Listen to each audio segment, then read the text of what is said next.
serrated scissors would not only be great for cutting slippy fabrics, but they're also fantastic for giving yourself a quick 2-minute bang trim seconds before filming a Friday Sews video.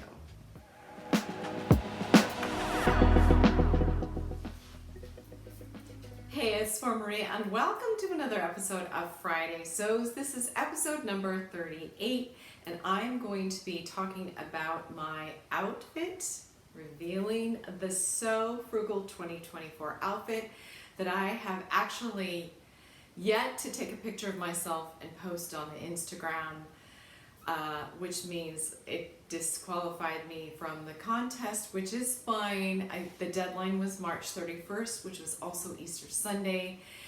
I finished the hem the morning of, and I just did not have time to get it on and do a little mini photo shoot. I was up to my eyeballs in obligations and hosting a wonderful meal with family and friends and doing last minute setup and prep. And anyone who hosts, especially for the holidays, knows that there's always lots to do. So stick around. I've got the reveal and the details on what I paired the skirt with.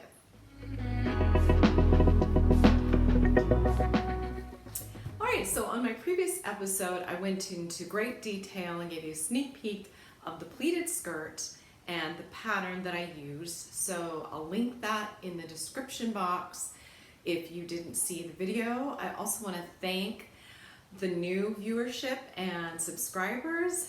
Welcome. I'm so happy to have you. And yeah, so that is the pleated skirt with all of the information. I used the cotton batik, and I have some interesting metal buttons that I will insert close-up pictures of that I added to the skirt.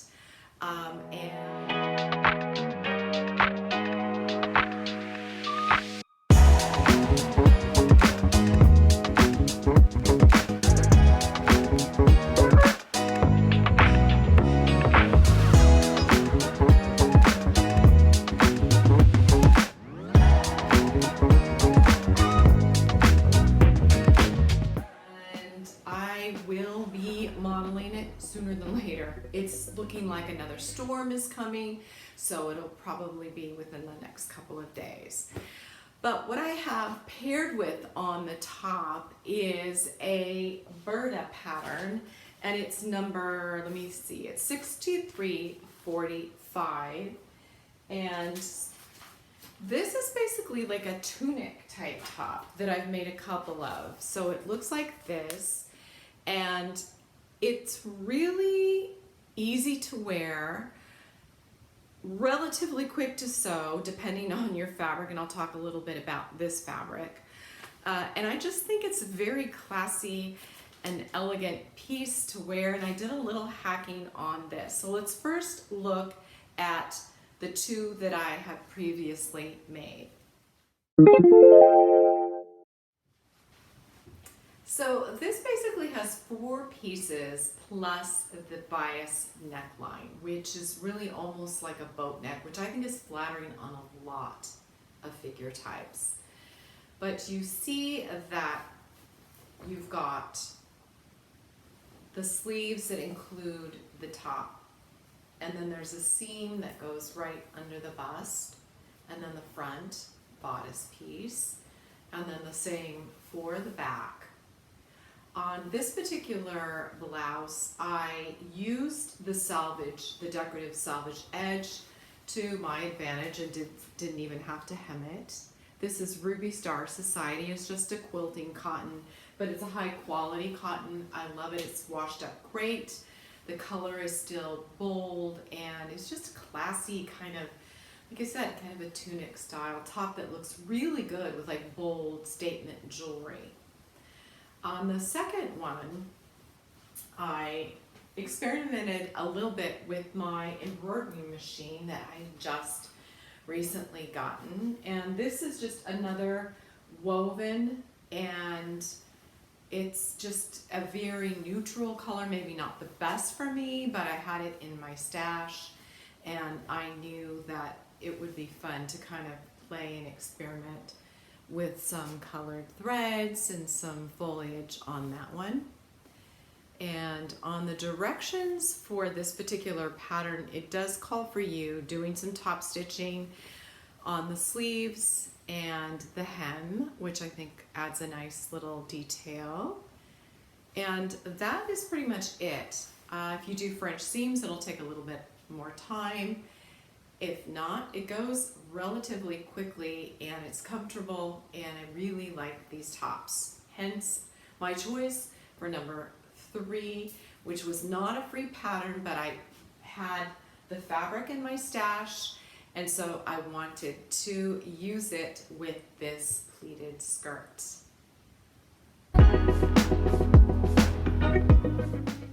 So in this top, I used a rayon linen blend, and it's got a lot of bounce, as you can see. I had some forest green, and now I'm kind of trepidatious about using it.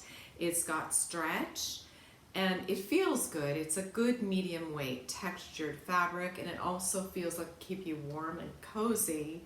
It does wrinkle really easy. So the wrinkle test, and you can even tell just by in my fabric drawer, it looks very wrinkled. And this one I pressed, so at the downside it wrinkles and it's really stretchy, so it kind of grows when you're sewing with it. I did use a stretch needle and a stretch stitch to control it. And I also used some knit stabilizer along the neck edge and stay stitching, because it was a little bit frustrating to work with. And as I ironed it, all of a sudden I was finding that the arms didn't match up, and it just felt like it had a mind of its own. But overall, I think it turned out beautifully, and it will be comfortable and drapey. And then as you see, there's an interesting detail.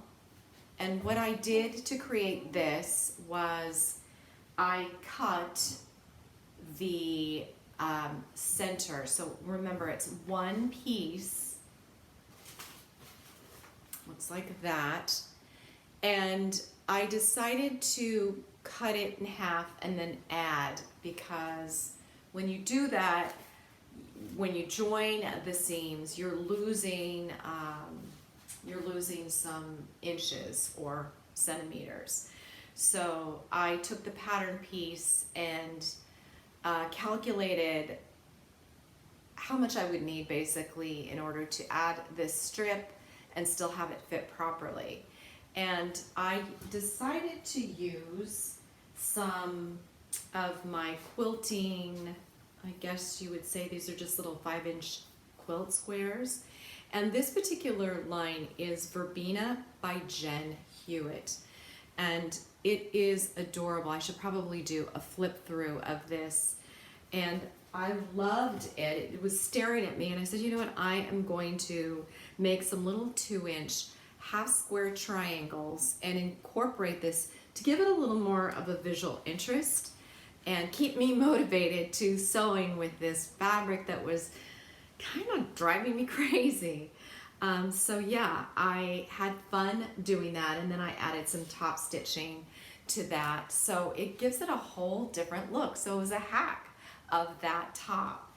And then on the back, I have incorporated just a strip, a solid strip of the skirt batik fabric.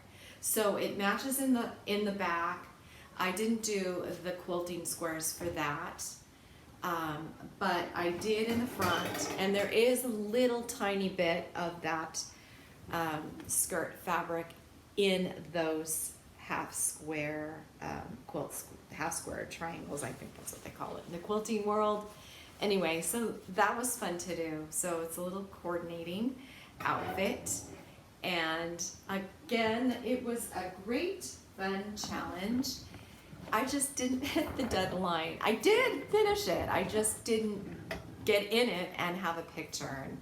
And yeah, so there is my new outfit, and I do have to tweak. The skirt is a little bit, not the skirt, the waistband is a little bit too big, so I have it pinned in the back. Sorry about squeak. I need to kind of adjust that a little bit, and then I'll be good to go. So there it is. So Frugal 2024.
These days I'll get the dead. I think last year was funny. I did sew caraway blouse that I wore in a previous video, and then ended up not posting that on Instagram in time. So I don't know. I guess I'm not good with contests.